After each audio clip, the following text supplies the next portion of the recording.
This audio podcast is available on YouTube, iTunes and Google Play, or you can download and listen to an MP3 audio file from my website or add the RSS feed to your podcast player. If you're listening to the podcast on iTunes, I would appreciate a rating and a review. And on YouTube, subscribe to the channel and click the notification bell icon. If you enjoy an episode, a like is always welcome, as are any comments or questions you may have, which you can add in the comment section below each episode. Thank you. Cheers. Although, if people don't like, they're going straight down into Davy Jones's locker, so they better click the like button.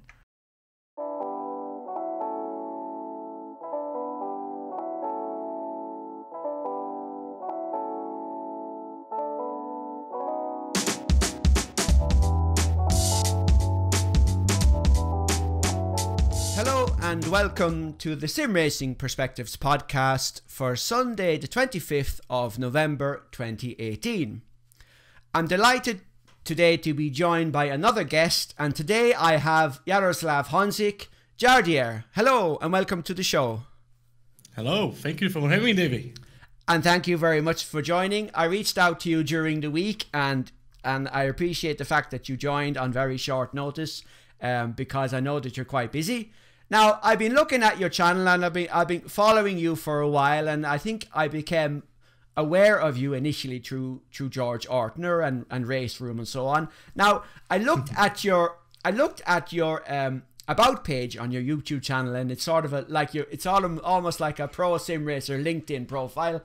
And actually, you'll have to forgive me because I didn't actually know how qualified you are in sim racing, or how much you have actually achieved. So you have your profile on your about page is sim YouTuber, which I love, and then a sim racer sponsored by Thrustmaster, and a real BMW i30i champion, and you were fourth in the R Factor 2 World's Fastest Gamer last year, which I didn't know. And you're also a Mercedes AMG Esports finalist. Now, I want to talk about that, but before we get into the details of that, like I always do when I get somebody on the show, can you introduce us to how you got started in motorsport, real and virtual, how you got started in gaming, and then how you ended up actually creating your channel and streaming on Twitch and so on? Okay. This is gonna be a long story. No, but I'm here. I'm delighted. I'll be interested to hear it, and I think everybody else will as well. So please go ahead. Yeah. Well, actually, it's very hard to say because I can't say where I started or how I started properly, because I just remember since I was able to sit in a go-kart, I wanted to go in a go-kart, when I was a little kid, when I was 6 or 7 years old. Yes. And back in the day, that was about 1997, 1998, my father was doing the Ford Fiesta Cup in our country. He was racing, and I was going with him to all the races, and I really love it. But we didn't have any financial background, proper background, So I was when I could finally reach for go-kart pedals, I started racing. I started practicing in rental cars and stuff like that. We also had some friends who had a proper racing go-karts, a 125cc go-karts and stuff like that. And I was testing them and driving them, and I always did very, very good. But I never we never had a proper finances to make it for real racing, Yeah. And then when I was 14 years old, in our country, my Czech Republic, they changed the regulation, so kids since 14 years old, they could drive a car on a racing circuit like a Ford Fiesta Cup. Since 14 years old, and my dad did some calculations because he already owned the car because he was racing it himself. He did some calculations and he found out it's much cheaper to do than doing the karting, because I was doing some pretty nice testing and such. So it's at age 14, I just jumped, I skipped everything. I never did it before, any race before. I just skipped right into the touring cars, into the Ford Fiesta Cup in my country when I was 14. And I was doing I started doing pretty good. On the second year of my championship, I was second overall. And then we went into endurance races. We got the Renault Clio Cup car, and I was we won a lot of races. We were doing like 3 and 6 hour races. I was switching with my dad. We had a couple of sponsors. It was pretty great. And then like the highlight of the racing was in 2006. There was a BMW 103 I Cup in our country. There was like a lot of proper racers, a lot of like people who are racing now in the GT3 cars. They were doing it back then. And I joined it as well. And it was my first season with a rear-wheel drive car. And I actually won. I won like 2/3 of the races of the season. It was like, for example, it was like my first races with the rear-wheel drive in the wet and things like that. That was pretty cool. And I felt like a little superstar, you know, because I was like 18 or 17 years old back then. And we had like a lot of plans for next year, you know. We had a lot of plans like getting sponsors and buying a Porsche or something like that. But sadly my dad got a little sick, little sick, like seriously ill. Yeah. And I was sick myself for like 3 months, and he probably caught it, and it was much worse with him because he was older, and he kind of like had to stop. And we kind of lost all the sponsors and everything. And it was like the last time I was racing in a proper like a racing car in 2006. Then I was trying to get some sponsors for karting at least, but didn't work out. And that's the highlight from the real racing. Yeah. And back in 2004, when I started doing Renault Clio Cup, my friend in the school, in the high school, he introduced me into the Live for Speed game, if you know. Yes. If you remember. Live for Speed. It's still going. It's still going, funnily enough. Somehow. Yeah.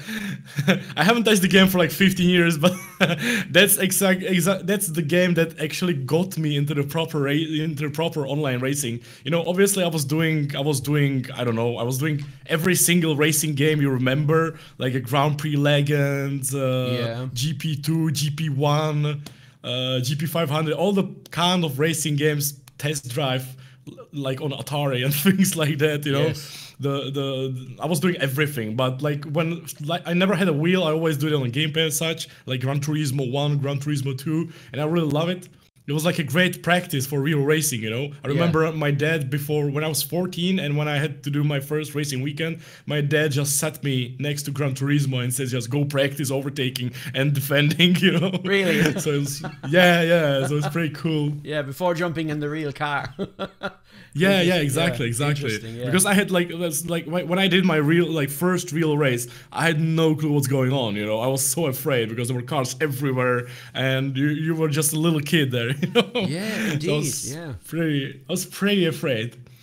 But in the sim racing, like my friend told me about this Live for Speed game, that there is a demo of it. You can play for free or something, and you can play against other people, you know. So I just went online on my ICQ or something at the night, and we just jump on the keyboard, and I just sit in my first race, and I won it online, you know.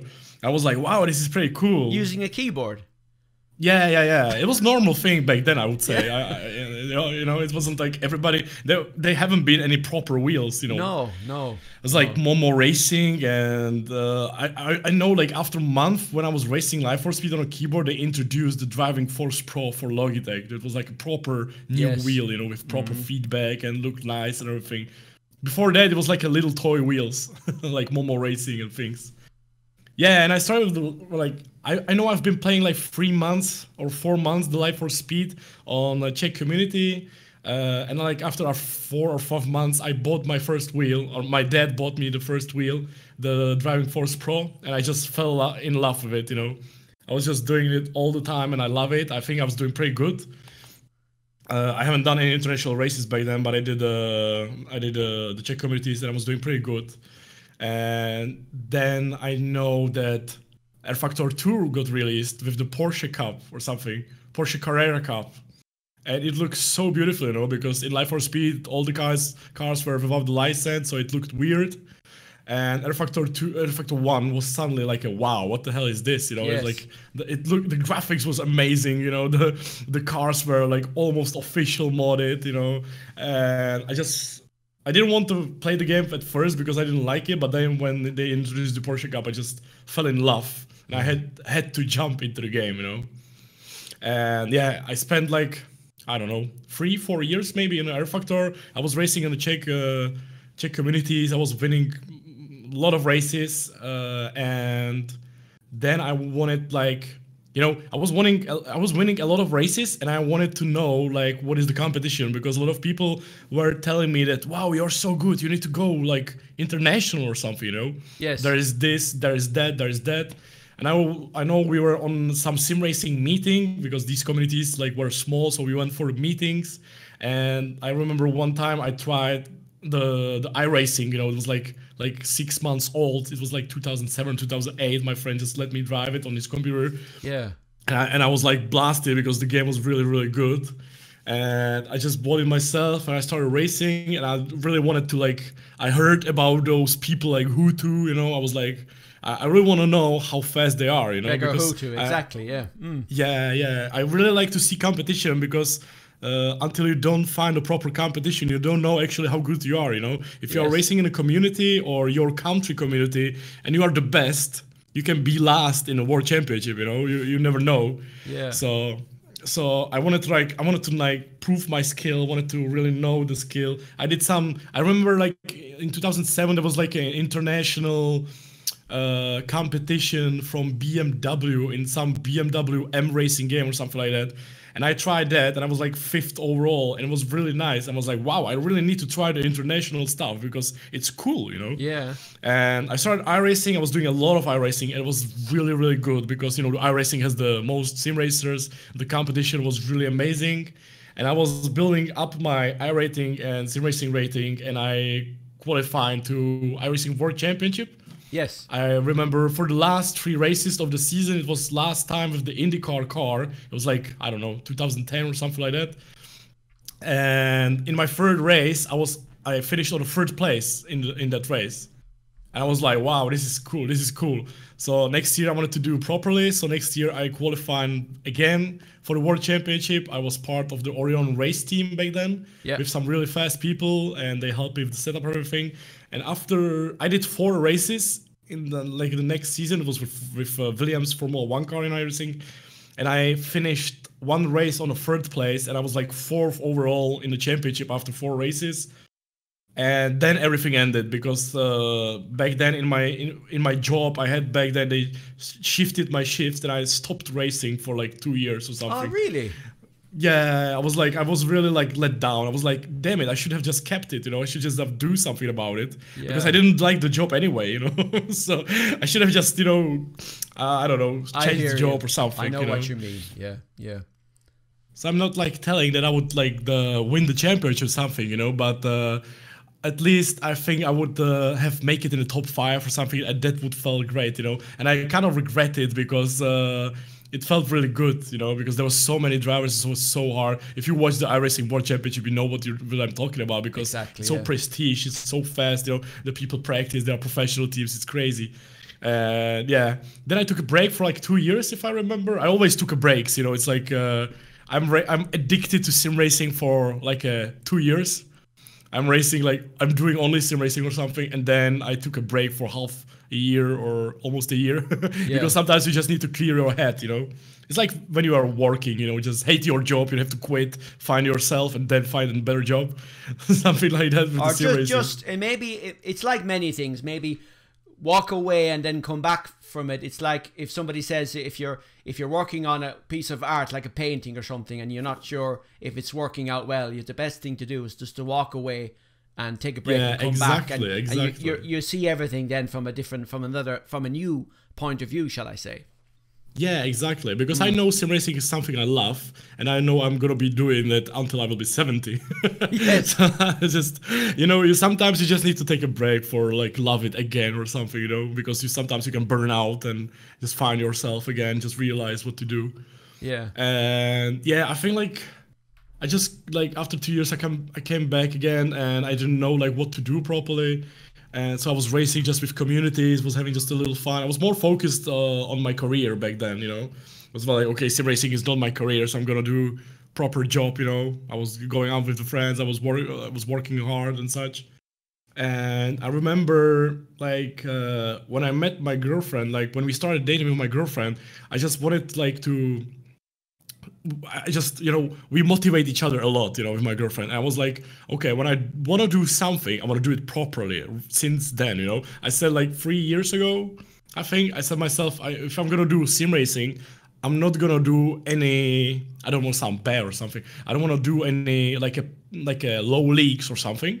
I want to do a league. It doesn't matter where it is, but I want to race against the best, you know, or at least someone who can kick my ass because it motivates you so much, you know. Or at least like for me, like if I'm winning every single race, I'm not happy, you know. Yeah. That's the reason, for example, when I'm racing with George or Thomas Jensen or other people, like I'm so happy when there are people who can beat me and they do it in a nice, right way. I'm the happiest guy ever at that point, you know. Some people would say, because when you beat them finally, you are so happy, you know, and you know they are not bad, you know they are the fastest guys, you know. Yes, exactly, yeah. And I remember, like, I don't know, it's like 2 or 3 years ago, there was what was it, Las Vegas E-Race? Yes.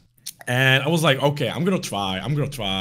And I was actually in a first race for the first qualification. I was in the top 10. I was like on the like 7th or 8th position, like really close to Gregor and Bonahus and all the amazing drivers, you know. Yes. And in the first race we did, I actually was on like 5th position, I think, because a lot of people crashed, a lot of people had issues, and I just, game bugged for me, and I hit the tire, and it smashed me into the wall, and my race was over. And then I just lost my hope, you know. I was like, oh, damn it, you know. Yeah. I lost kind of my hope, and I was like, okay, I can do these competitions, you know, because these competitions are pretty nice, and it's interesting, and maybe, you know, it will be something interesting. Yeah. And next year, the World Fastest Gamer was announced, and I was like, like, I don't know what, like, I'm like looking at some motivational people. I'm watching entrepreneurs who know what to do, you know, like who are billionaires and people like that. And I'm just trying to find the right motivation, you know. And then I realized, like, the very good thing for myself I can do. Like, I'm doing sim racing for a long time, and I'm like, okay, I can at least make myself a brand, or at least well known, you know, because I'm like, everybody know Gregor Hutu, everybody know, okay, and I remember Oli Pakala, you know, yes, people like that. Oli, exactly. You know them, and they have a brand from their name, and I'm like, I like that. Because I don't like to be hidden behind some brand or something. I want to be the brand as well, you know? Yes. And you can watch it like right now. Now, this year, you can see it around the world, you know, the streamers, the Fortnite players, everybody. They are a brand themselves, you know, and it's like a new way of living, you know, making an entrepreneur from yourself and just continue like that. And I said, okay, if I'm going to do this properly, I'm going to do it that way so I can be seen, you know? And I've seen the World Fastest Gamer competition, and I practiced for it, and I was racing, I was qualifying for it, and in the end, everything worked out, you know. I remember I qualified for like 17th place for the last race of the finals on the R Factor 2, and then I finished on the 4th place. I was so happy, you know. I didn't make the cut to be a McLaren's driver like Ruby van Buren, but I was so happy, you know, with my skill and what I did, you know. Yeah. Because everything was so perfect. And like, I think that was my crucial moment when everything changed for me in the sim racing, because I just told myself that this is the way I like it. This is the way I enjoy it, you know. Yeah. These people motivate me, these people push me, and you also find the people who support you a lot, and it's really, really great. Yeah. And yeah, that's why I started like thinking about it, how to do everything. And I think back then I started, like, I had my YouTube channel, like that's the time where everything like started properly, in my head at least, I think. Because I remember I was doing a lot of like YouTube before. I think my account is like from 2006 or something like that. I noticed that, yeah. Mm. Yeah, I never think about the way like using the account for something more. You know, because I always liked, I created an account, and when I did some hot lap on a racing, I just uploaded, but I didn't like have anything behind it, you know. I just did a video and I just released it. I kind of started like enjoying doing the videos. Just basically just screen capture, yes, which is what many people do actually before they start like putting commentary and streaming and become like a personality, like a brand, like you said, yeah. Yeah, exactly. And I was like, yeah, I didn't use the channel like, I mean, I didn't use the channel properly, you know. There was no emotion, there was nothing like, You know, I just uploaded, as you say, screen capture and share it with my friends, you know, just to see them how my hot lap was really good or my race was really good, you know. I tried to do some cuts and something because I really enjoy doing videos, so I just did some stuff to it. I just released it, you know, and no extra things. And I know like what really changed my mind. I was like, of course, I was watching a lot of YouTubers, but I never watched any sim racing YouTuber. I never in my life, before that, I never watched anyone, you know. And I don't know why. I just don't understand why I can't like. I have issues watching other people racing. I don't know why. Really? I just I just absolutely have no clue why it's happening to me. But for example, if you send me a video of anybody, I can't watch for more than like 10-15 minutes because I don't know why. I just like don't enjoy it somehow. I rather watch I don't know. I'd rather watch PewDiePie video or something like that, you know, for example. Yeah. I don't know why. I love doing sim racing, but I can't rewatch it after, you know, because you have the emotion in your head, and I can't rewatch it again, for myself at least. So you would watch like you would watch maybe PewDiePie doing a vlog or Jacksepticeye or somebody. You would watch somebody doing a game, but you wouldn't like to watch somebody doing a sim racing game. Is that what you're saying? Yeah, Oh, that's exactly. I interesting. didn't know anybody. I like my channel started like last year, you know. I date my channel start last year in October. That's when I dated, because that's where everything like then I set myself and I said, okay, I'm gonna start doing this, and if I'm gonna try to do it, I'm gonna just try to do it like properly, you know. Yes. Because my dream was to have at least 1,000 people watching me, or let's have like 1,000 people community, so I will have some feedback and somebody to talk about the racing, you know. And so that started like in October, and what kicked it was like, I was watching all the gamers, you know, like Vanos Gaming, the PewDiePie, Jacksepticeye, people like that, and I really like it. I really liked how they talk to the camera, and I was always told that I'm like a person who likes to talk to the camera. Like if there was anything in my real life to do it, like in a job or back in the real racing, I really always jump into the front of the camera, because everybody was shy, and I really like didn't know why, and I just really like it, you know. yeah, which is good. It's not like I'm an extrovert or something. I just don't feel bad about it, you know. People are shy, but I am like, let's do it, you know. What worse can happen, you know? Yeah, exactly. So I have no problem doing that. And I remember what like made me start it was like, I don't know if you know Dr. Disrespect. I do, indeed. I do. Yeah, I just seen like one of his clips, and I was like, wow, who is this guy? You know, I've seen his Gillette dance opening video. I was like, this is so cool. You know, this guy's cool. And I just started watching him last year in like, I don't know, in the summer. And I've seen like a lot of videos. I was like, wow, this guy is so cool at the camera. You know, this is so amazing. I was like, when he can do it, I can try as well, you know? Yeah. So I was like, okay, I'm gonna buy a camera. I'm gonna just, you know, I love sim racing. I don't think I can do any gaming gameplays right now, you know, because there's so many people. But I like sim racing. I know a lot of stuff about sim racing and racing. I may try to do it that way, you know? And I think like it was like summer or October. That's my date, the start. I just started like my first video with commentary during the race. And I had some nice feedback from some people, because I didn't know, like, I shared the video among the friends, and they were like, wow, that's pretty cool. That's not bad. Yeah. I shared it on Reddit, and people, instead of hating, they were like, wow, that's kind of good, you know, nice perspective. Do more. Yes. And I just started, like, you know, I just placed the camera, and I just did the race, and people suddenly like it, you know, and I was, like, so amazed. Like, a lot of people ask me, like, how did you start, you know, because it's so hard to get at least 100 followers or 200 followers, subscribers. It's so hard. It's extremely hard. It's so hard. Yeah.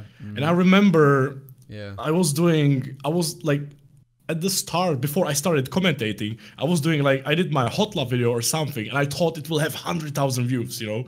I had like 100 subscribers. I had like, and I was like, what to do, you know? And some people told me, share it, you know? So I went to Reddit, share it on Reddit, went to Facebook, share it to Facebook, on Twitter, and every sim racing community possible. And it was actually the worst thing I ever done, you know, because I like, people were hating a lot, you know, because when you're trying to force it to the people's noses, they really can hate you a lot, you know. Yeah, that's an interesting point, because indeed, I haven't posted personally. I don't post so often. I'm trying to keep this podcast going as often as I can, and like I did 2 videos yesterday for the first time in a long time, and with the YouTube algorithm, it's basically YouTube wants you to be creating as much content as possible, so you get people watching for longer as possible. But for me, it's kind of, well, I have to find something that's really interesting, otherwise I just won't bother. And you know, and indeed, like I come out with a podcast, and then like if I do the podcast, it's on YouTube, and it's on Google and iTunes, and then will I put it on Race Department, or will I put it on Reddit? And I don't know, because people might go, oh, okay, here's this guy again, you know. And it's and like, for example, if I do an interview with somebody, let's say somebody does mainly Assetto Corsa, or maybe iRacing, or maybe RaceRoom, can I then go into the racedepartment.com, the forum, then go into the RaceRoom sub forum, and can I post in there? And people go, well, don't post in here, this belongs in videos. And I'm mentioning this because I know exactly what you mean. Is you're kind of reluctant, then after a while you feel, oh god, here's this guy again, you know. And then I joined so many Discord communities and was posting in there, and sometimes you get a like, and it's really interesting. But I know exactly what you mean. Yeah, you sound needy. That's the problem. Yes. I think that's what people. I was exactly as you said. Like I think the posting on Reddit is probably the worst thing you can do if you're posting yourself. You know, if you find some nice video and you want to post it on some Reddit, it's okay, I think. But if you do it for yourself, it sounds so wrong. And I actually had the same. Like I just, you know, I sent one video and it was like 100 likes and nice views and people like it. But I did another. And there was a lot of dislikes or something, and people were like, here we go again, this guy again, he's posting everywhere, you know, he's horrible. And I felt a little like let down. I feel like, I remember there was like one comment once, and somebody called me like I'm pathetic, you know, it's like attention seeker or something like that. And it was in a video which I was like really proud of, and I really felt like really bad, because you know internet can hurt sometimes a lot. And I was like really let down. I was like, okay, he's on point. I was like, it's ugly comment, but he's on point. And I said, okay, you know what? This. I'm not gonna post anywhere, you know. I'm gonna just do the videos because I like it, and I'm not gonna post anywhere. And I'm gonna do it as my personal branding. So I'm gonna do my Facebook, my Twitter, and I heard about this new thing, Discord. So I'm gonna do it on my Discord, you know. And that's what I did. That's exactly what I did. And I was like, after even like a week, I don't know how, it suddenly my channel blew up. It was like November, December, which I think is perfect for sim racing because people are home, you know. Yes. And suddenly I was blown away. I was like, in November, December last year, my channel started like crazy. I was like unbelievably surprised. I know in December I had like 100,000 views on my videos, and I gained like almost 2,000 subscribers, and I absolutely didn't know how, because I thought I'm doing horrible videos, and everybody was so nice at me. I was like unbelievable. I was like, I'm not saying my life changed, because it didn't, but my view at those videos absolutely changed. I was like, because the community was so amazing and people were so amazing and still are even more amazing. I was so surprised. I was like, okay, this is maybe I don't know if it was luck or something, but maybe it was because I haven't like placed the videos in front of anybody, you know, and they just found the video and they really like it and share it among their friends. That's maybe the way how to do it. Yeah, but I think I sounded like you kind of needed it. It's a form of the fact that you get subscribers and you get more views. It's also a form of validation for yourself, because like you said, and I agree, making content is hard, video is hard, audio is hard, it takes a lot of time, and especially when if you're not earning any income from it, you're just like, well, how long do I have to do this before I start getting some kind of return on my I won't say return on investment, let's say return on my investment of time, shall I say, you know. Yeah, that's why people say the YouTube and videos and everything is crazy, easy. They say it's easy, you know, everybody can point the camera at you, you know. But the problem is get the audience and right audience and do it properly, you know. Like You can like one day you can watch, I don't know, PewDiePie and you say, wow, he's not that good, you know, and he has 50 million subscribers or something. I can do it myself. And you will do 100 videos and you will have 50 views in total, you know. Yeah, exactly. And you will be like, how to do it, you know. And you're starting like sharing the videos everywhere and people started being angry. I think it's I think it's very dangerous for kids right now because a lot of kids like want to be streamers, want to be YouTubers, and want to be like that, you know. Yeah. And there can be a lot of hate about it, you know. So they think like when they see, I don't know, I don't want to like they see Ninja and then see he has 10 million subscribers and they are like, yeah, I can do it as well. I will be like Ninja. But after a year, they have like 100 subscribers, you know, and they can be really depressed, you know, because people can leave very nasty comments and things like that. And that's why it's very hard, you know, especially like psychically, yeah. Yeah, but he was Ninja's an interesting case because he was a pro gamer a long time before Fortnite. Oh, of course, and of course, he plays like 10 or 12 hours a day. And I remember recently there was one of the events where there was my son plays Fortnite basically every day, and he plays like, we give him 2 hours, and I mentioned this before in a previous show, but he give him 2 hours and he would play more if he could. And there was an event where there was the beginning or end of a season, and the sky was supposed to open up and something was supposed to appear, and these guys were saying, okay, it's going to happen in 15 minutes, and people they were streaming and people were subscribing. You could see the counter go up, and okay, it's not happening, it's going to happen in 15 minutes. And the whole thing was fake because it wasn't happening. And there was one guy, and he was streaming, and then he was cancelling his stream. So he said, okay, go over to this other guy who was, I think it was an Australian guy.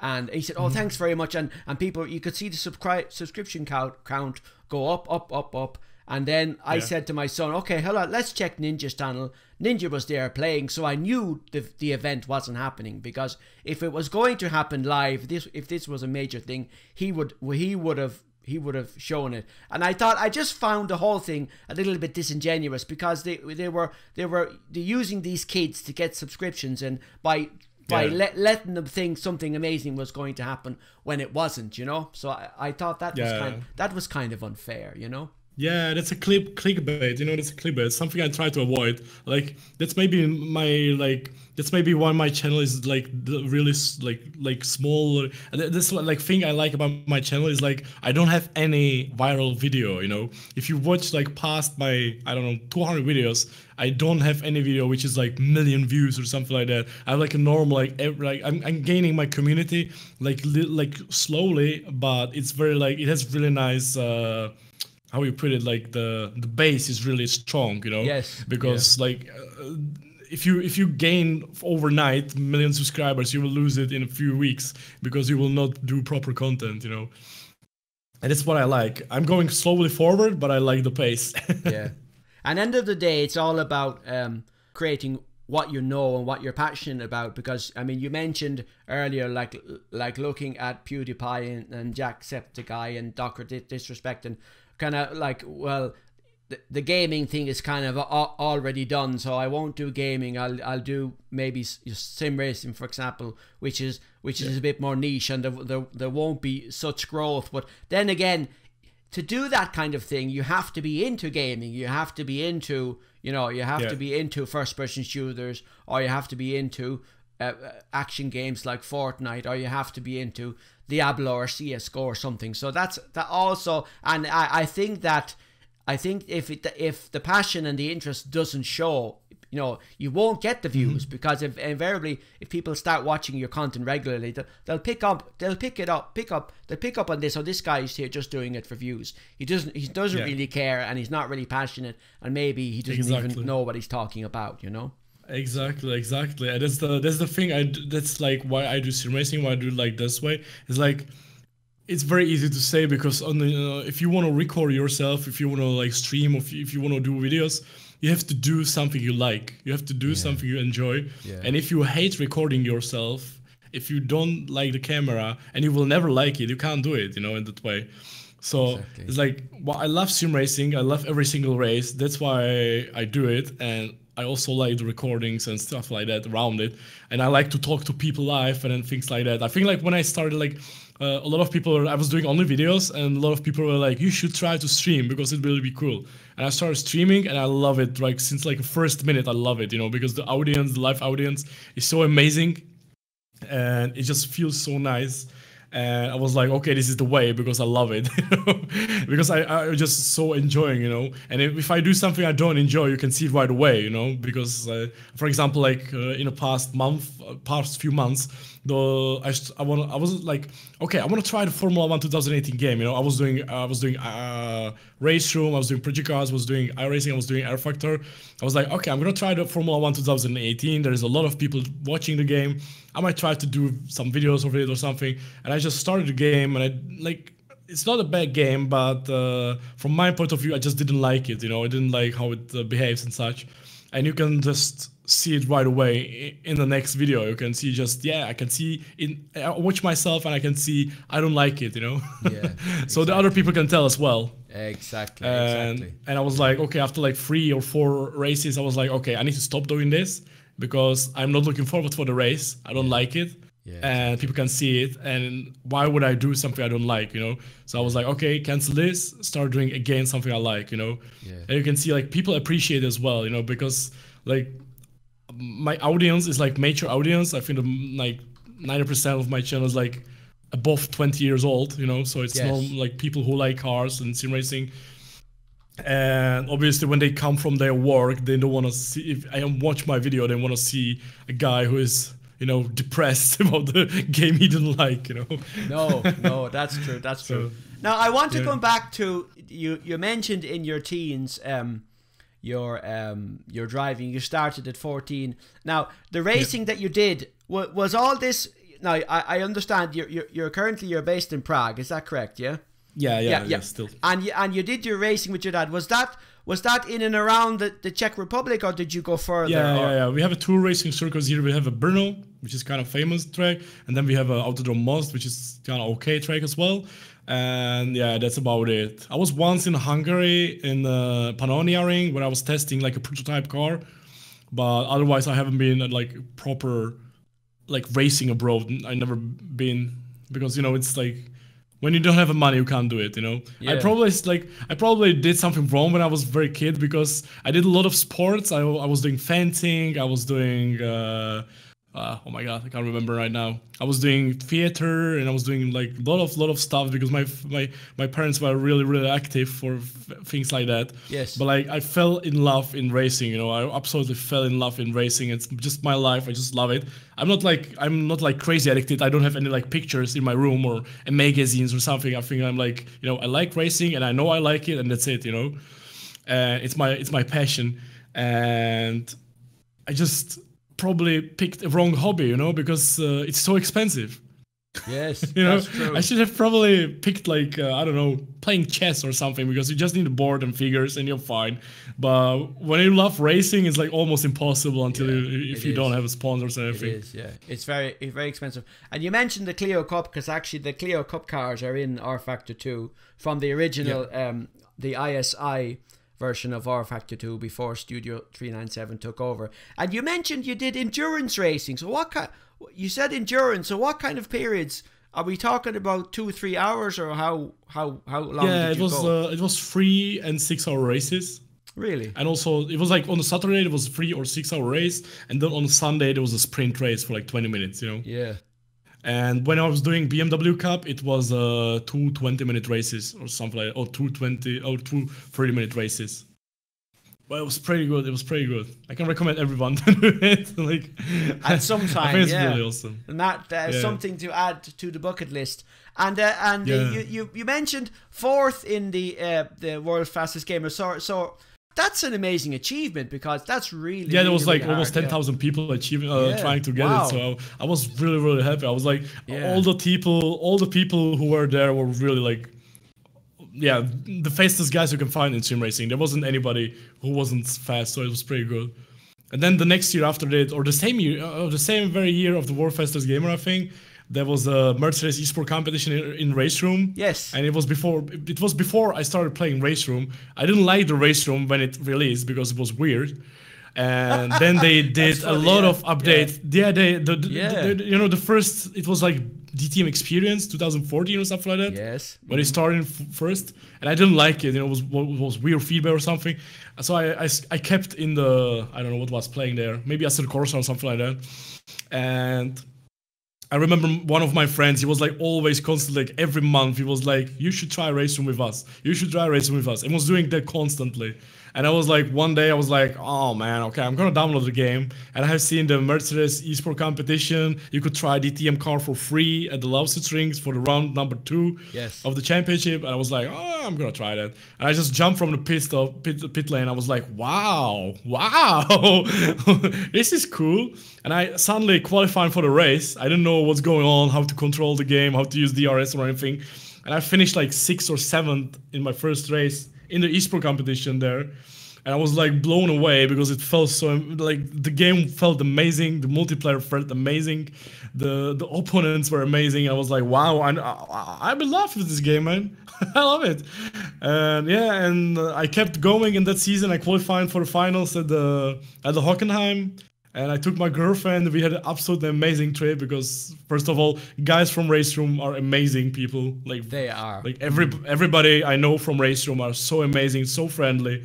And I just, on every event I was able to meet them. They were so crazy, amazing. And I just was like, okay, I love the game and I love the people. So this is my game right now, you know? Exactly. Because like, RaceRoom deserve attention. RaceRoom deserve millions of players because the people behind it are so nice and so good, and the game itself is very, very good. And yeah, the competition was amazing. It was absolutely amazing. And it was like, it just changed my point of view on that, really. Yeah, I had Robert Wiesenmuller, who does the events. Robert was on the show in the summertime, and then later on I had George, of course, and Georg Ortner, and then Alex Hodgkinson, who does the physics. When I first tried RaceRoom, I downloaded it from Steam, and this must have been 2012 or 2013, and I had a controller, and I think I tried, they have their own, this fantasy track, this RaceRoom track, and I think I tried this prototype car, and actually at the time I didn't even know what it was. There was this screen kind of monocoque car, and I tried it with the controller and I spun out and I didn't get anywhere. And then later on after I got a wheel, there was Dirt Rally, I came back to it, and I'm at the point where now where I own all the content, and I can actually say, well this car was released then and this car was released then. Like, yeah, and it's funny, like it's funny how far it's kind of become. And indeed, RaceRoom, there was the closure of the studio, and then they kind of they re-emerged, Simbin closed or whatever it was at the time.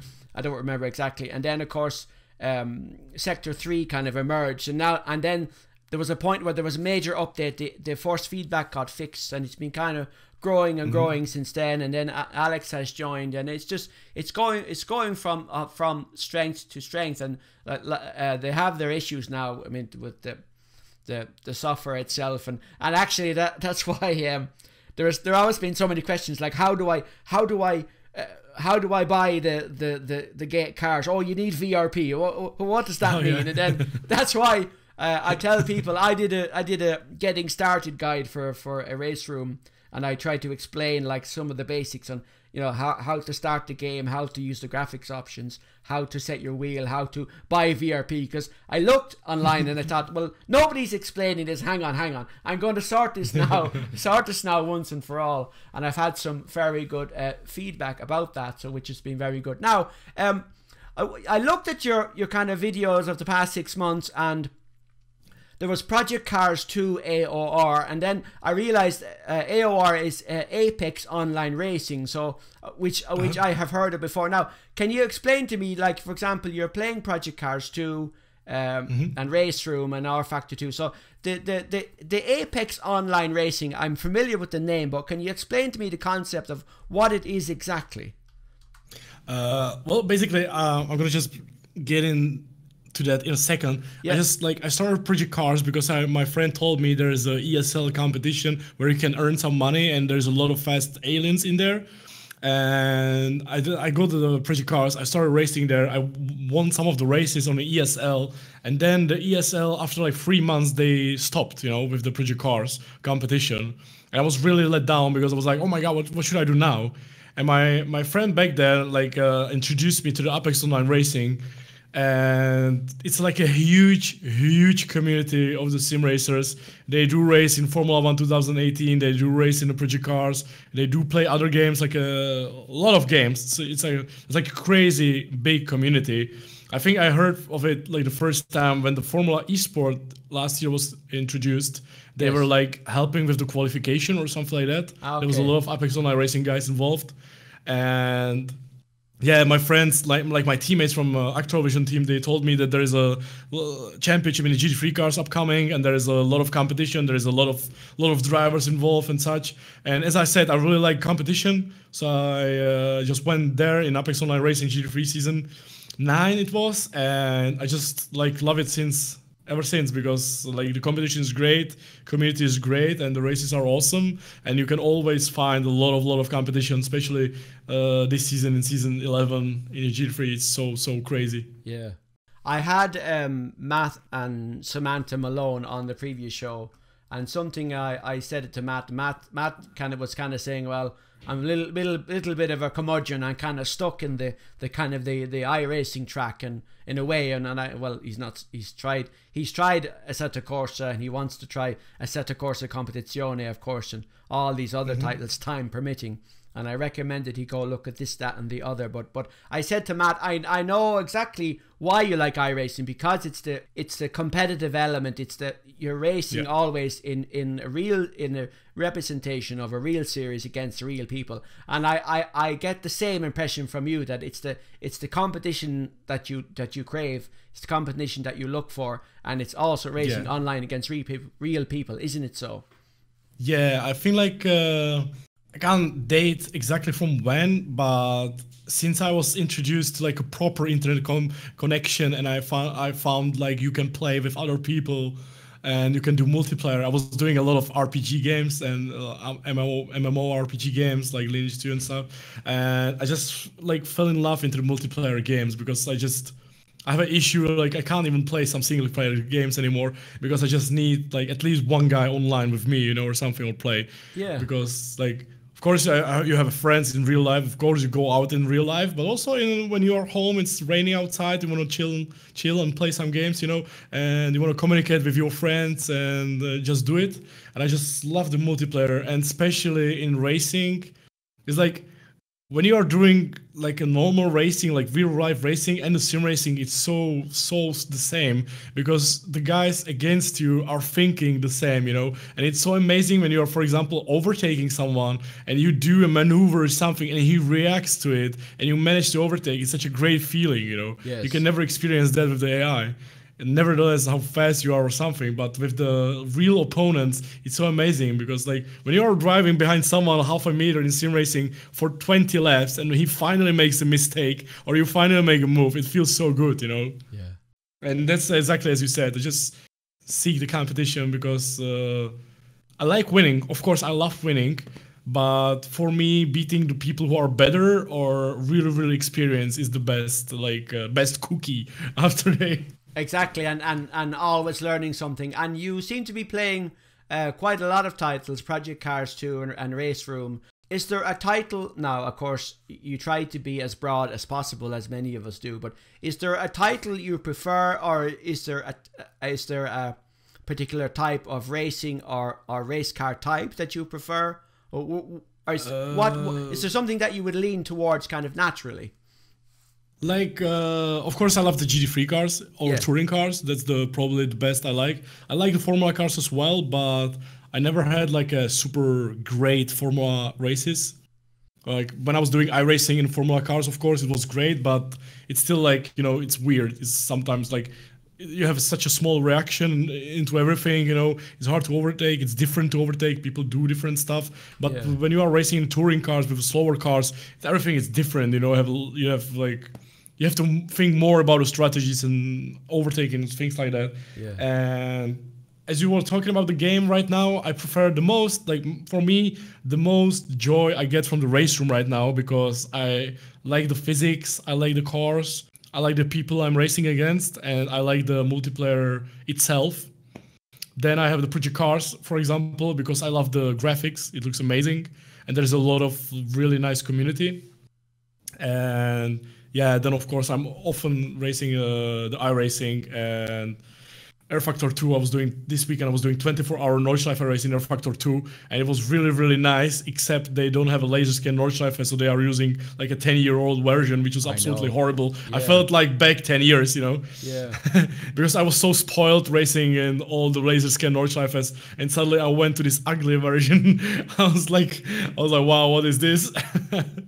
And of course, as every other sim racer, I'm really looking forward for Assetto Corsa Competizione. What will came up from it, you know? Yeah. It's still in the development, but I'm looking for what will happen. Yeah, it's something I have to have a look at. And indeed, I did some quick videos about. I wanted to create an editorial piece about the Formula E, the electric F1 of sorts, and I did a quick race in Formula E at Sebring, which is completely unrealistic, but I had some frame rate drops, and people were commenting in the video that it's the actual. It's their version of Sebring that's not optimized, and the fact that R Factor 2 has gone to DirectX 11, it's kind of got a bit worse. So I thought, okay, well, I don't know about that, but that was kind of interesting. And it's interesting that you said that your friend was telling you try the RaceRoom, and you're like, I don't know. But now RaceRoom is funny, is kind of your thing. That's really interesting. Yeah, it was quite annoying. I wanted to block him for a while. Yeah. Because it happened like every now and then. He was like, try the RaceRoom. You have to try RaceRoom. Come racing with RaceRoom with us, and you have to do RaceRoom. I was like, oh my god, I'm gonna block you because I hate this, you know. And then I fell in love. Yeah, he was right. I never told him probably, but he was right. Yeah, I think that since at that point when they updated the force feedback. I don't remember when it was 2 years ago or so, and then the audio, of course, was always there. Now, you were recently, and I watched your vlog. You went with your girlfriend and the dog. You have a white Swiss Shepherd, I believe. You went to the Nürburgring, and tell us about that. Then, what was that? The Mercedes AMG event, or which event did you actually compete in that weekend? No. It was I got invited by Tim from a sim racing cafe. They wanted they do like it's very famous, like a big sim racing event mostly among the German people, of course. At the Nürburgring, they do 4-hour race there in RaceRoom, and it's gotten quite big. And they have like real sponsors, real racing teams involved, and such. And yeah, I was lucky enough. I got partnered with the Lindner Hotels, and they like sponsored all the trip and everything. And we just had an amazing weekend because I love Nürburgring. I have been like 4 times in Nürburgring, twice this year only because I was in the esport competition there for RaceRoom, and I just got invited for this weekend. It was absolutely amazing weekend because. Like, as I said, I was just looking forward to meet the people because they were so nice and so amazing. And I don't know if it's like among all the other games, but I feel like the sim racing people, because there is such a small community in the sim racing, they are so nice, you know, and everybody's so enthusiastic, and I really like it. So we just went there. We had a really Robert was there as well from the RaceRoom. So we had a lot of nice chats, and we did a beautiful race. We finished on 3rd place with my teammate, which was really amazing. And yeah, it was great. I really look forward to going next year as well, because I don't know, just Nürburgring is such a my thing. We're just going there a lot, obviously. It's like every major event right now is at the Nürburgring, obviously. Yeah, every major brand has a research center there. Okay, so it wasn't your first trip for a RaceRoom event at Nürburgring. You'd actually been there before. Yeah, I was at the first Sim Racing Expo in 2014 in Nürburgring. I was there for the first time. I was helping the motorsport simulator from Czech Republic, and then this year before the summer, I took my girlfriend there for a RaceRoom esport competition. It was esport WTCR event, and it was brilliant because it was like one of the biggest events I ever been to. You had to like go to the place. We had to qualify for the divisions and for the races, And there was like so many professional esport drivers, so many professional esport teams. It was such a crazy thing. There was all the fastest people I know from online and from the race room was there trying to compete, you know. And the event itself was amazing. It was so many people. It was in a small arena in the Nürburgring, and yeah, everything worked out for me. I think it was like I remember there were divisions. There were 4 divisions, and I qualified to. You had to come there. You had to pay like €5, €10 to try 10-minute practice to qualify for a main event. I remember Robert described the process when he was on with the show. Exactly. Yeah. So we did there. I told my girlfriend it's gonna be like nice trip, and maybe we will be lucky, and I will be able to at least make some money, so we will pay for our gas or something, you know. But I was really open about it. I was really like it was during 24-hour Nordschleife race in real life, so it was kind of hectic. It was millions of people everywhere. It was absolutely crazy, traffic jams and everything. So like, and the event itself was amazing. I was like, I don't know, I was like lucky, and I think I was lucky. I was like, I haven't prepared that much for it, but in the end I was so happy because I think I qualified like 22nd to Division 1, and it was 22 people or 23 people coming forward. So, you know, I was like last guy to qualify into the fastest division, which was getting the most prize money. And they were all the fast people. And somehow I managed, I don't remember exactly the position. I was like 7th or 8th, something like that in the end. I made a lot of money, or not a lot of money, but we got all our money back from the weekend. It was so amazing. My girlfriend was so happy because it was enjoyable at least. It was crazy because we have been like 72 hours without sleep. Oh, wow. it was a crazy weekend, but I really like to remember it because it was like, there was like 2 events that weekend. One event was on Friday. It was 4-hour endurance race on the Nordschleife with GT3 cars. And you had to have your teammates, and I met my 2 Fredriksson brothers teammates from Sweden from very first time. Robert was the guy who like got us together, and we actually won the event, which was absolutely crazy. I was so happy about it. And then the next day we did an esport event, and I finished on like 7th place, and I made some money. I was so happy. It was so amazing because I really wanted to do something like that. You know, it was like my first time doing a proper event. I was in the finals, you know, from Mercedes and things like that the previous year, but it's something different to go somewhere without knowing what will happen, you know.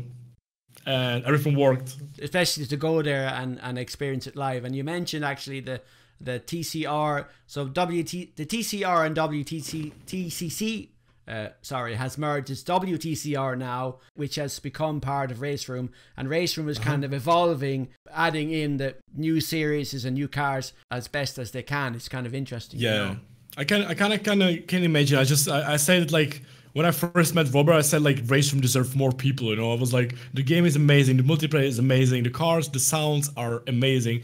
You deserve more people, you know, playing the game. You deserve it.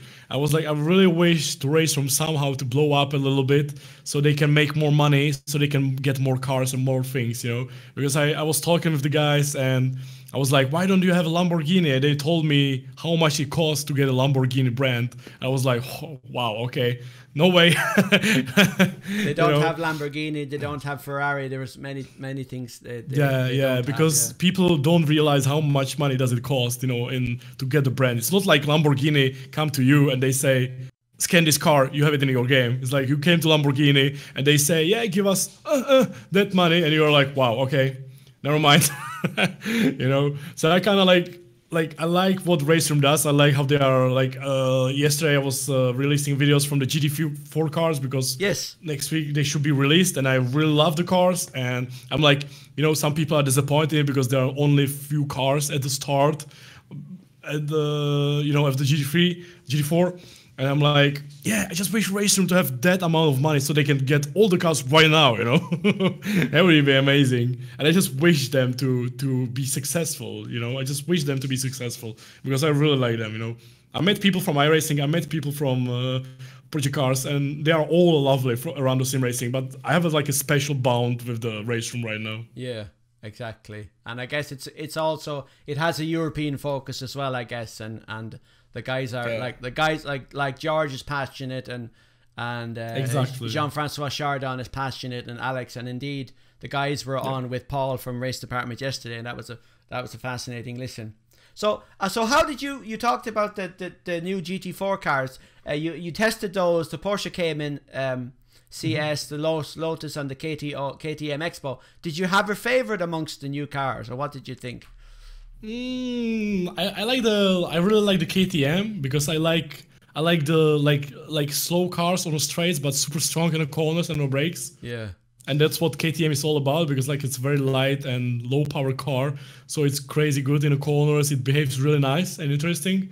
But the Porsche is so great, like it's so hard to drive, but the sound and everything around is just epic. So it's gonna be hard tough. It's gonna be hard tough. On the 27th of November, we are doing like a streamer race with Jimmy Broadbent, Gamer Muscle, Georg Ortner, Abgefahr, and all these crazy YouTube people. So I just don't know which car to pick, you know. Oh yeah, of course, you have to pick one before you start. Actually, that's a good point. Yeah, which one will you actually go with? And I think William Marsh from Sim Racing Paddock mentioned they're adding another car. They're adding a version of the Glickenhaus to GTR2. You know the Jim Glicken. Yeah, it's the previous car. It's the previous car. It's a P4/5 Competizione. Yeah. And they have it in the GT2 category. Yeah, that's interesting. Yeah. It's like a pre-car for Glickenhaus. Yeah. Yeah, that's interesting. And back to something you mentioned earlier about how the community is so strong, and particularly, for example, in RaceRoom. And it's something that I was thinking about yesterday, and even like you have titles like RaceRoom and R Factor 2, and they're only on PC, and the guys are, I mean, they're trying their best, and you know, they're trying to obviously offer value and not offer a service, and these games have been doing games as a service a long time before these other like regular games started doing it. But it occurred to me yesterday that like Fallout 76 really released from Bethesda, and it's like the whole thing is a complete buggy mess, and you have the Star Wars Battlefront, and you have Call of Duty, and all these companies, they're trying to shoehorn microtransactions into everything, and like if you wanted to look at if you looked at the latest games, like those of us there are some of us who do sim racing and other games. Like I love all the Nintendo stuff, and I try to follow as broad a range of games as possible. But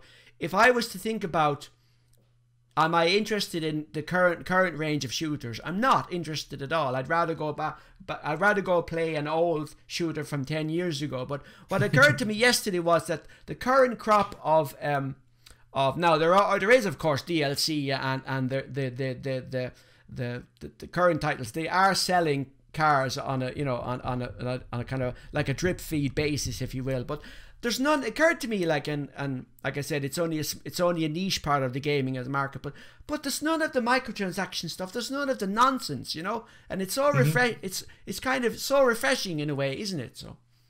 Yeah, it is. I think it's just the way of how it is right now, you know, because like I think it's so hard for some companies to make money, so they like try to find every possible way to make more, you know. Yeah. Which is like, to me, it's logical, you know. If you look at Fortnite or something, I think it's a logical thing in nowadays. But yeah, in a racing game, it's kind of like a different thing. I would say it's because, like, you know, I don't know, you have 10 million people playing Fortnite, but you have, I don't know, few 100,000 maybe play sim racing, you know. Yeah, so the community is like way slower and way smaller. And I think I said it in one of my sim racing community videos as well. Like there is like the sim racing is so specific, you know. It's like for example, like I would say sim racing is very similar to some fighter combat games, you know, because you can't play those games on a normal keyboard and mouse, and that's why so little people play it, you know, because like, for example, there are people who download Project Cars or download RaceRoom or download iRacing. They try on a keyboard and they can't do a single lap. They say the game is crap and they never go back to it, you know. But so little people just, you know, buy the wheel, try the wheel, and they find out it's great. They invest more money, you know, get a better wheel and just, you know, start racing properly. That's why the community is so small, because or so beautiful as well, because the people just are all enthusiastic into it, you know. And everybody's trying, and like if you look, I mentioned it when I talked to Matt and Samantha Malone. If you look on the sim racing subreddit, it's all here's a picture of my rig, and you have people with full on motion rigs, and then you have a guy with the sofa pushed up in front of the TV, and here's my rig, what do you think? And it's kind of like, well, everybody's accepted because everybody's trying, and everybody's taking the equipment that they have, and they want to get involved. And it's funny how a lot of the younger people nowadays coming up, they're not really interested in cars either. Maybe their income doesn't match inflation. So like I've seen reports that in the US, for example, people are not buying new cars, they're more buying second-hand cars. But yet the sim racing seems to be growing, and for many people who will maybe never have a chance, and it's something I've been thinking about, like people who'll never have a chance to maybe to drive a Ferrari or a Lamborghini or a Bentley, whatever, kind of the sim racing, no matter, be it with a wheel and a full motion rig, or just Forza with a controller. That's the only chance they'll ever get to possibly experience something like that, you know? Yeah.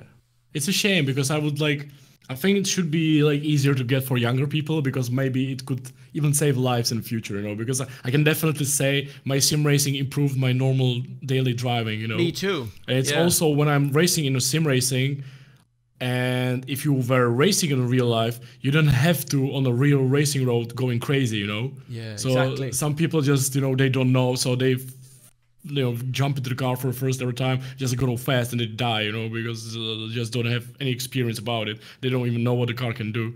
But yeah, that's exactly what you said. Yeah, I'm actually like really happy that the sim racing is growing up right now, because I've been waiting like over 10 years for sim racing to be like bigger or something, because I really think it deserves it.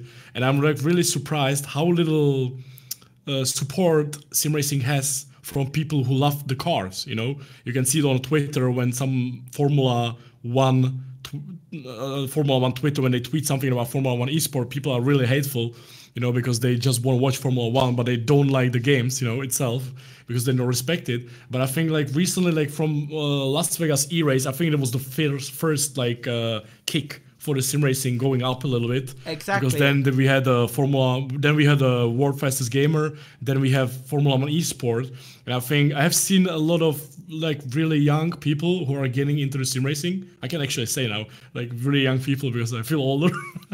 And like you have like 15-year-old kids who has a wheel, and they are driving really, really good. And I'm really happy for it, you know, because I think it's what the sim racing deserves, because it can bring some brighter future. Yeah. Exactly. Yeah. It's what it needs. And indeed, funny you should mention the Visa Vegas E-Race from January of 2017.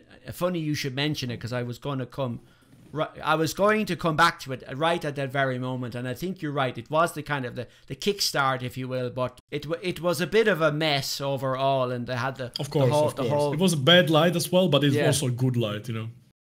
Now, something happened to you recently, and I found this very interesting, and it's also kind of synonymous with the community. You talked about how you'd been out of work, and you made a video which was kind of a plea for help, so to speak, and guys like Jimmy Broadbent saying, please go and help this guy out, because he's a really good driver, which you are. And I thought that was really wonderful. Everybody jumped in and was willing to help you out. That's great, you know. Yeah, I feel very grateful for it, because I think like this is how it should be in life, I would say, you know. Yeah. Because I like if I would have power, I would like to help everybody as well, you know. And it's like I never have a hope if I can do it like for a living or something. But if I will be able to probably do this for a living or something, I really want to help other people as well, you know.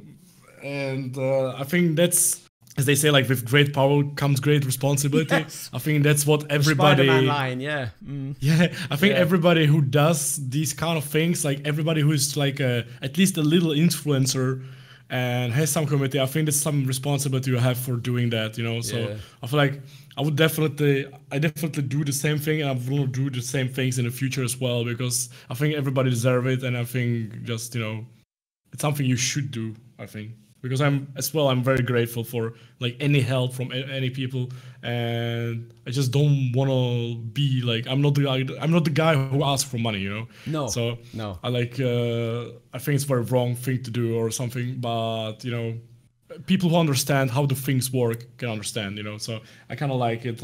I think you took the right approach, and you have been busy creating a lot of content, and you have made a name for yourself, like the brand you spoke about, and I think that the approach was good, and I think people accepted it, and indeed, I'm kind of, to be honest, I'm kind of in the same position myself. I haven't been working for a while, and I'm trying to do this, and somebody asked me one day, oh, the thing, putting your podcast on iTunes, does that it costs money, does it? I was thinking to myself, well, of course it does. It's Apple, of course it costs money. But I wanted to try and keep this going because of the interest I have, and do it for the sake of the community, because I've had so many good comments, and that's why I wanted to do it.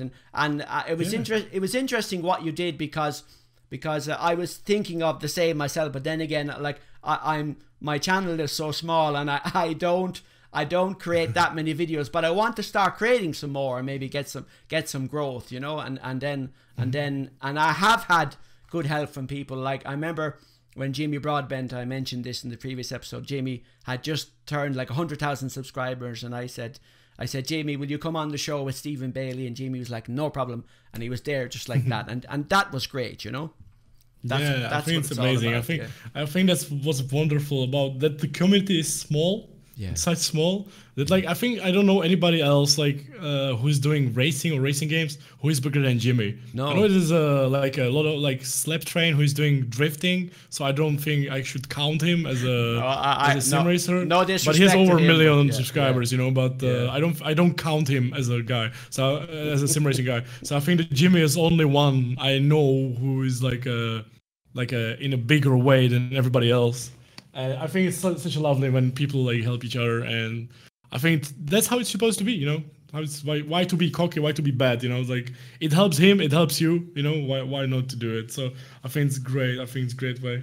I think the slap train guy, I think he's Canadian actually. I believe he does his own thing, and he has a very particular kind of style. There's him. And then there's AR12, and there's another guy called Black Panther, and they're doing their kind of thing, and they have their kind of old style. Now, I wanted to talk about then you did a rig tour, and I noticed actually you have the same wheel rim as me.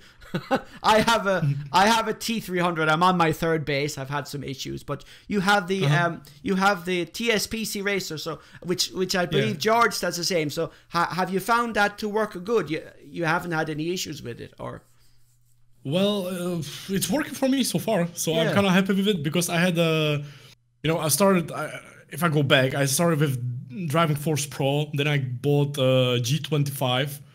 And then I remember when I started like working properly, I wanted to upgrade, so I got myself a rig in 2011 or something. It was the best investment I ever did, because if you like in sim racing, and I think the seat comfortable is so important. Yeah. And I was sim racing for like 7 or 8 years on a chair that didn't hold on and table that didn't hold on, and I finally bought myself a rig. It was like the best thing ever. It was like I love my rig, you know. Yeah. And then I bought the T500 RS wheel with the T3PA Pro pedals.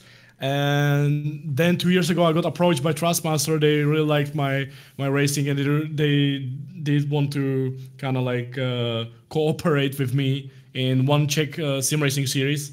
And they got me this nice. TSPC. Yeah. And they got me this TSPC racer.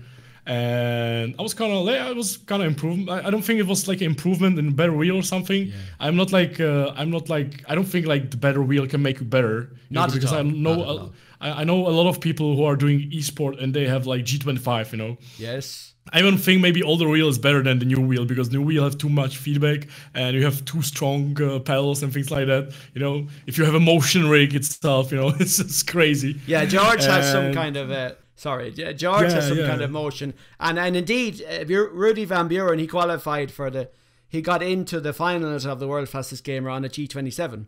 So. Oh yeah, exactly. And Jake Keatley, who's one of the fastest guy in RaceRoom I know, he has a G27 as well. Yeah, exactly. So I think like is the way. One of my friends, his company, he's building sim racing rigs, and in the sim racing rig he sells to racing drivers and racing teams and like racing companies, and it costs like, I don't know, it's like $30,000, something like that. It's like a super expensive motion rig.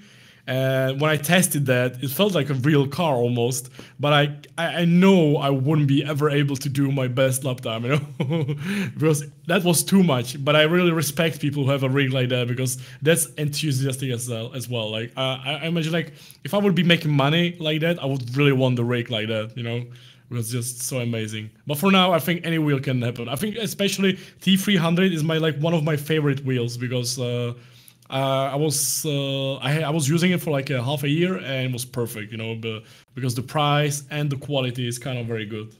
I have the T300, and I have the Alcantara rim, the Ferrari replica, and a TH8A shifter. Same. I noticed you had yours when you did your rig tour. You had the sequential cover on the thing on the don't shifter. Use it though.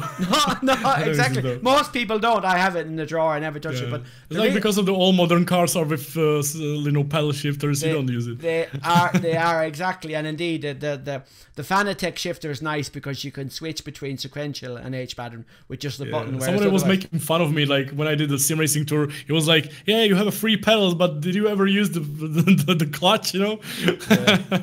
And I'm like, "Of course I use the clutch, you know." Yeah, of course.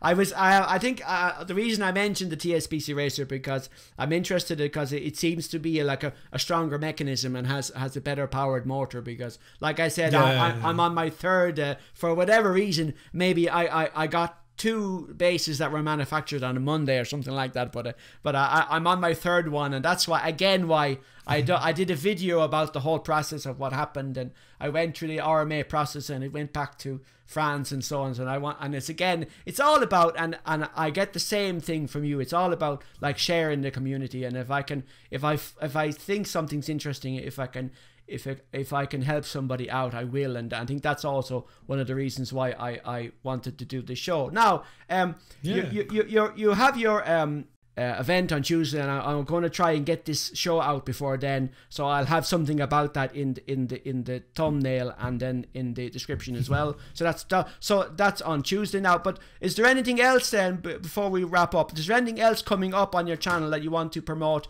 other than the event, the new RaceRoom GT4 event on Tuesday evening? Is there anything else that you want to promote that you have coming up, like online races or new content or whatever? I can invite people I don't know if you have seen it, but I'm doing a little sim racing school. Yes, I saw that. I'm like trying, like exactly what you said. Like I'm trying to give something back, at least, you know, just to people. And a lot of people are asking, like, do setup videos, do that. And I'm like, yeah, I can just, you know, can do it a little bit differently than other people. So I will not give you my setups, because the setups will not make you faster. I'm going to try to give you some advice how to use the other stuff, you know, how to use your brain, how to use your strategies, how to use your muscles and everything for that. And that's how I started my little racing school. And, you know, I was talking about braking, throttle technique. I was talking about how to prepare yourself before the race, how to calm your mind and stuff like that. Because I think it's the most important, it's most working for me for all my life, you know, because you can be fastest even with the slowest setup in the end. And because the consistency is the key. So I think it's something I really like to do. It's very hard to do because I'm like, I chosen a crazy hard thing to do because I don't speak English, you know, properly, and I'm trying about like the philosophical thing about sim racing and stuff. So it's quite hard to do these kind of videos, but I have a really nice feedback from the people, and I can't wait to do another one with talking about overtaking and defending, which will be coming probably in like 2 weeks, probably before the Christmas if possible. And that's very interesting. And I really want to do it. I hope George will help me. Yeah, actually, funny you mentioned George, because I've seen George, and I've seen him like he'll event maybe what's his name, Philip the Swiss driver, I can't remember his name now. You know Philip, he's an Audi. He's the Philip Ellis. Philip Ellis. Thank you. Yeah, he's been on a race with Philip Ellis, and I see George go, oh, it's just not happening today. And I've seen him with Jimmy as well. It's just I'm having an off day, you know. And it's like it's coming back to what you said, like preparing your mind and getting ready. And in relation to that, now, what from your point of view now, and this will be in your videos and in the sim racing school series that you're doing, but what's the most important element for you? Because it's something I've been thinking about. Is it it depends of course on the titles, because some titles have tire compound changes and some don't. We won't mention any names, but from you, is it practice and qualifying, or is it pit when is it the practice and qualifying that's the most important? Is it the pit strategy in terms of fuel and tires, or is it like kind of like starting off slow and then being consistent, and then kind of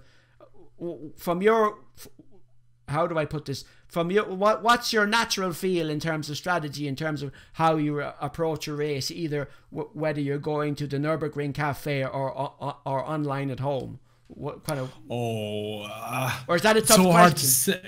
It's so tough question, because I think I'm very bad person for this, because like I'm having like when I started sim racing, when I started like proper sim racing, I remember like 2006, I did like one race when I practiced like 1,000 laps for the race. Yeah. And I got crashed in the first corner. Oh. And I was so like, I told myself I will never do this again. I will never practice that much again. And I'm like, I'm the guy who's having like a lot of lack of practice for the races. So I'm losing some of the races because of the strategies and things like that. So what I actually like do, except the strategies, I really like to, as you said, start carefully and then settle down and just grow up my pace during the race. Because, you know, I don't like to overshot things. I don't want to be dangerous for other people. So I'd rather lose 2 positions at the start to gain them back in the race and just, you know, improve during the race. That's what I probably do. And about the strategy, I just see about during the race. I'm kind of like unprepared person for this. I like to improvise. Like in my life, all my life, even when in my job, in my previous job, I always like to improvise. It's like the way I do stuff. And it's actually what I do in sim racing as well. I just come unprepared and I just drive like I can. But it's the wrong way. Don't do it, guys. Don't do it like that. It's absolutely horrible way. I think the way I can do it right now and I can still survive is because I have like 2018 years, so I have like 14 years of experience in sim racing, so I can somehow survive. But it's the bad way, you know. It's the bad way. I feel like, don't over practice, do a normal practice which will be suitable for you, and prepare your strategies and just, you know, race like you do, but do it carefully, you know. But just try to be like, just have nice avoidance about the other people and just, you know, drive. Courtesy on the track. So you have your kind of your sim racing school videos, and then you have your big event on Tuesday. And anything else you'd like to promo coming up, or is it just continuous racing in general, or? Yeah, I'm gonna continue racing in general. I'm gonna probably do Jardier Winter Cup on the RaceRoom in December. It's some races I'm gonna do, but I just don't want to promote it that much because I don't know how many people we can hold. Because I'm kind of afraid of joining more people. But I can really invite you for nice Christmas racing during the December, because all esport races, all like championships ends now. So we will have a lot of community races during the Christmas. So if you like, Project Guts, if you like RaceRoom, if you have some nice racing together, we will have a lot of fun during the December. Yeah, I'll make sure then that I have links in the video description on what people should do and to join. I think a final point, and it's funny you mentioned it earlier, and it's something I was thinking about, and it's something I wanted to kind of comment on the show. You mentioned like racing, like sim racing, and then you might leave it for 6 months or 2 years. And indeed, it's something I've kind of come on myself. It's like, there are people out there, and maybe they're watching people who are, and it comes back to, you said, well, you have a certain thing you do in your racing, and you're saying like, oh no, don't do it that way.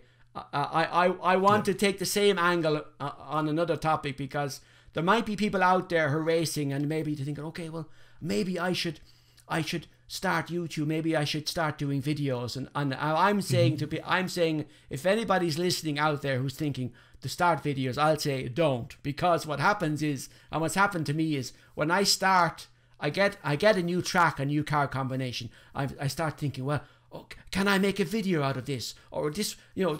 And then I got to the point where I don't enjoy it anymore. It's like, you know, you start to, well, is there an angle on this? And actually yesterday, for the first time in a long time, I wanted to do a piece about Formula E because I just find it kind of interesting, because it's electric cars and hybrid and it's, as you said, sim racing has made you a better exactly, sim racing has made you a better driver in real world, and that's for me. And it's like I took the Formula E cars, and it was at the Hong Kong track in Raw Factor 2, and then I just drove at Sebring, which is completely unrealistic, but I had the most fun I've had in a long time. And I was in a qualifying session in Sebring, and you know, in the Sebring there's that long straight before you turn right before the start finish straight, and the AI were kind of understeering. They were kind of drifting around the corner, and I would just go lap after lap, and the AI in this first generation Formula E car, the AI would come around that right turn and it would start to slide, and you know, sometimes you get the AI piling up, but it was the most fun I've had in a long time. And sometimes, and it's nice, and it's a question I always ask, and I think I guess I shall ask you, if you were to a question I always ask of people on the show, if you were just to if you were to boot up the PC and to pick a car and track combination to race, that you're not making a video of it and you're not going to live stream, what would that be? What would be your sit back and relax and just have a spin? What would that be? I would probably take GT3 car on Nordschleife and probably any game right now. Yeah. But most likely the race room, because I just can't do it all the time. Yeah. But as you said, I think the most important thing is like to enjoy yourself. Like, people ask me sometimes, like they see my video or stream and they're like, you are so positive and blah blah blah, you know. And that's because I can be all day, I can be depressed or something, but I'm so looking forward for the race in the evening, and so much looking forward for the people in the chat and such things, that I'm so like, I completely changed my mind and I'm like super looking forward. And I think that's so important. You just have to do what you like, you know. It's same with the job, it's same with your life. Yeah. You just have to do what you like, and that's the most important. Like, you know, you see YouTuber or somebody doing the gaming video, and you say, I'm gonna do it because it's a possible job. You will never succeed if you think about it like that, you know. You have to do it that you enjoy it. And I've never thought about doing the YouTube full time. I never thought about doing streaming full time. I just was, okay, it's gonna be nice if I would make some money. That would be amazing. Yeah. But I just wanna have fun, you know. And I always, like, yesterday I was so sad yesterday, because yesterday we had to do like a global community race amongst the communities. I was there actually. Yeah, I was online actually. Yeah. Yes, I was so looking forward. And the race room had some issues and the servers didn't work. Yeah. I was chatting with my teammates. I was like, oh my God, I was so looking forward, you know, because you know, if you love something, it's so part of your life, you know. And that's the most important thing. Like that's the thing you have to do, you know. It's like, if you want to just do it for money or something, you will not succeed. It's I think, not going to because work. No, you will do clickbait titles and people will hate you. You will end after a few months. You know, you have to do something you really like. And then you end up getting nasty comments and things. And I think maybe one way of putting it in terms of doing the content, it's not, you don't work at it, you kind of live at it, if you will. It's kind of like something that you're doing. Yeah. And to be like, the positivity, I think, comes natural from you, but it's kind of part of your personality. But to do that all the time, it's hard. Like you said, some days during the day when it's quiet, you can be kind of down. You look forward to the race, and that's where you're kind of, and that's where you're naturally comfortable in that scenario. And I've seen Jimmy, like Jimmy has traveled to maybe to Japan or Monaco, and he comes back and he said, oh Chato, I missed you, you know. And Jimmy's delighted. He has his travels for his Sony GT Sport commentary, but he loves to come back then to his shed and just to stream and have the chat, and and that's what it's all about, I think that's probably the same. I think maybe like I think I'm very similar to him in this way, because he loves the racing, I love the racing as well, and we have the similar thing. I'm gonna be honest, I don't watch Jimmy too much. I have seen like 1 or 2 his videos. As I said before, I don't watch anybody who's doing sim racing. Which is interesting. I remember once somebody said that I'm copying Nicky Tim or something. I'm like, what? I had to go to watch Nicky Tim video to see if I'm doing something similar, I was like, wow, what a coincidence, we are doing actually the same thing, but I really... Not at all, you're not copying. If I'm copying someone, I'm copying Dr. Disrespect. And he's a tall guy, he's massive. He's really tall, he's about 6'4". Yeah. He's really tall. Yeah. No, he's 7'4" or something like that. 7'2". Yeah, there was that thing. He was on the Hate Street podcast, and he's like 205 centimeters or something like that. He's crazy high. He's crazy tall, and he was on this Hate Street podcast, and they left the camera running by mistake, and then he managed to take off his costume, and the internet went on fire because then they realized when he took off the hat and the wig and the glasses, everybody was able to see what he looked like, But anyway. Yeah. But that was on purpose because people seen him before already. Exactly. Yeah. But it's nice. Yeah. I think he is the guy I started streaming and started doing videos. Yes. It's like people think maybe it's the sim racing or some people around sim racing, but he's actually the guy who made me do it because I really loved his content. I don't watch him right now too much, but the last year I was watching a lot, and I really like the show around it, and I was like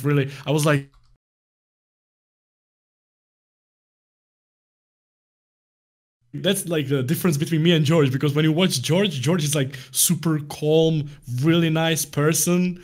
Yes. And I'm like the guy who starts screaming during the race like a little girl, Exactly.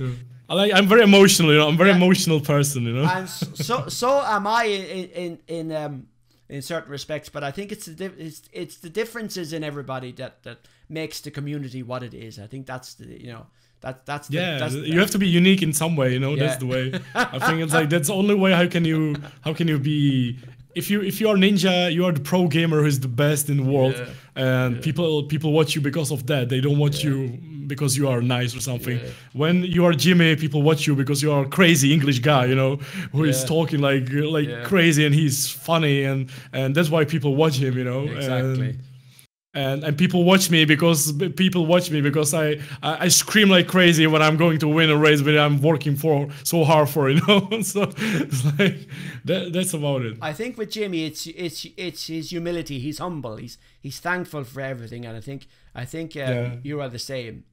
So Jardier, it's been lovely to have you on the show. It's been really great talking to you, and I'm delighted to have had the opportunity to find out more about you, and long may it continue. I'm subscribed to your channel, and I would beg people to subscribe to your channel. You do great content, especially online races, because I'm not a great online racer. I said it before when I was talking to Matt.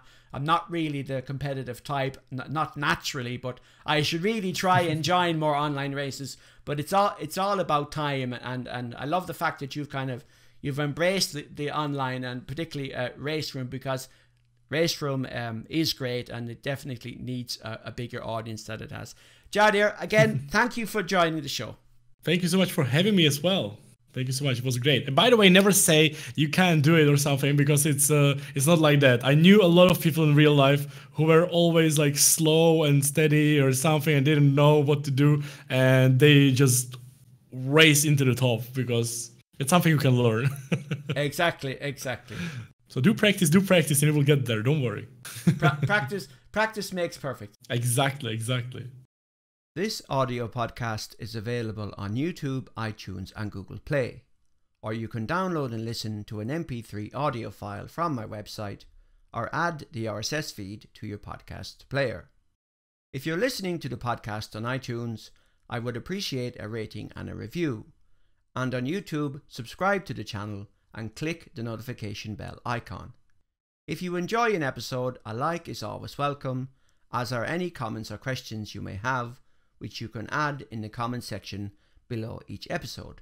Thank you. Cheers. Although, if people don't like, they're going straight down into Davy Jones's locker, so they better click the like button.